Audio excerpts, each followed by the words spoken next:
Oke, selamat datang di sesi pembahasan kita. Hari ini kita punya topik yang mungkin sering terlewat ya. Kita akan coba gali lebih dalam salah satu bagian Alkitab, yaitu daftar nama dan salam di akhir surat Paulus ke jemaat Roma. Tepatnya di Roma 16 ayat 1-16. Nah, sumber kita ini adalah analisis teks dari dokumen Roma 16a.pdf. Misi kita kali ini, coba memahami siapa saja orang-orang ini, apa sih peran mereka, dan kenapa penting buat kita tahu sekarang. Ini bukan sekedar ya daftar nama biasa. Siap, kita bedah. Siap. Betul sekali. Ini memang bukan daftar nama sambil lalu. Salam-salam ini kalau kita lihat dari analisisnya, itu nunjukin sebuah komunitas Kristen awal yang hidup banget, beragam, dan penuh dedikasi.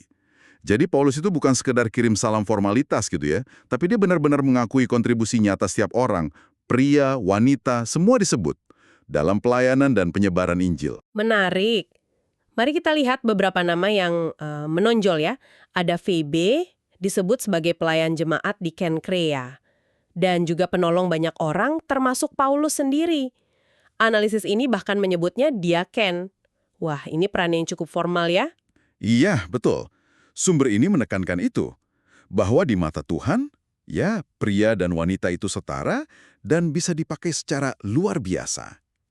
Selain Phoebe, ada Priscilla. Dia sama suaminya Aquila itu disebut rekan sekerja Paulus. Penginjil, pemimpin gereja rumahan. Bahkan sampai rela mempertaruhkan nyawa loh buat Paulus. Itu kan dedikasi level tinggi ya. Wah, luar biasa ya detilnya. Paulus juga ingat Epenetus, disebut sebagai buah pertama dari Asia untuk Kristus. Ingatannya spesifik sekali. Lalu ada nama-nama lain seperti Maria, terus Trifena, Trifosa, sama Persis. Nah, catatan ini menyoroti kalau mereka semua itu disebut bekerja keras, atau bahkan membanting tulang dalam pelayanan Tuhan. Istilahnya kuat banget ya. Iya, membanting tulang. Istilah itu benar-benar menggambarkan dedikasi yang luar biasa. Intensitas dan pengorbanan mereka bukan sekedar sibuk biasa, ini menunjukkan etos kerja yang hebat. Lalu ada lagi Andronikus dan Yunias. Mereka ini kerabat Paulus, pernah dipenjara bareng, dan disebut terpandang di antara para rasul. Jadi, kelihatan polanya kan, ada orang dari berbagai latar belakang. Yahudi, non-Yahudi, status sosialnya beda-beda, laki-laki, perempuan, tapi mereka semua bersatu dalam satu tujuan, memuliakan Tuhan.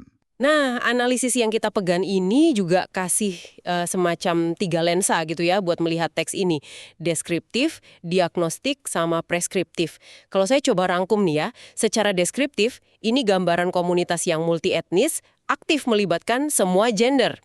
Gitu kan? Betul, gambaran idealnya gitu. Tapi secara diagnostik ini kayak jadi cermin. Menyoroti kecenderungan kita sekarang mungkin ya untuk melupakan kontribusi orang lain atau mungkin kehilangan semangat membanting tulang tadi. Benar gitu ya? Tepat sekali.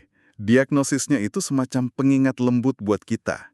Mungkin kita jadi agak gampang anggap enteng pengorbanan orang lain, atau pelayanan kita sendiri jadi kurang greget.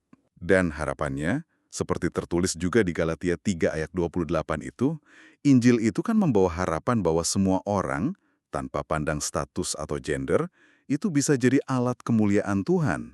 Jadi preskriptifnya atau resepnya, ya kita didorong untuk benar-benar menghargai semua pelayan Tuhan. Terus kita juga bekerja keras dalam pelayanan kita sendiri. Dan jangan lupa, bersyukur atas mereka yang sudah membimbing iman kita. Semuanya itu, pada akhirnya, ya soli Deo Gloria untuk kemuliaan Allah semata. Perbedaan dalam komunitas itu justru jadi kekayaan. Kekayaan ide, cara melayani sesuai karunia masing-masing. Oke, jadi ini bukan cuma pelajaran sejarah ya, tapi relevan banget buat kita sekarang. Pertanyaannya jadi, gimana kita bisa menerapkan semangat Roma 16 ini dalam hidup kita, di komunitas kita, di gereja kita hari ini? Penting buat tanya ke diri sendiri, apakah kita sudah menghargai setiap kontribusi? Sekecil apapun itu, apakah kita melayani dengan semangat membanting tulang itu? Intinya gitu, Roma 16 ini pengingat kuat tentang pentingnya setiap individu dalam tubuh Kristus, nilai kerja keras yang tulus dalam pelayanan, dan kekuatan komunitas yang bersatu dalam keragaman untuk memuliakan Tuhan. Ini bukan sekedar daftar nama, tapi cerminan jemaat yang hidup dan berdedikasi. Nah, sebagai penutup nih ya, ada satu pertanyaan refleksi dari sumber kita ini untuk Anda renungkan. Pertanyaannya gini, maukah Anda dengan sungguh-sungguh dan bekerja keras bagi pekerjaan Tuhan, sama seperti rekan-rekan Paulus yang sudah disebutkan tadi di Roma 16 ini? Analisis ini menyarankan jawabannya sebaiknya bukan cuma iya atau tidak, tapi harus kelihatan lewat tindakan nyata. Ya, lewat dedikasi Anda, cara Anda menghormati sesama pelayan, dan kerinduan Anda untuk memuliakan Tuhan melalui panggilan hidup Anda sehari-hari. Sekian pembahasan kita kali ini, semoga bermanfaat ya buat Anda semua.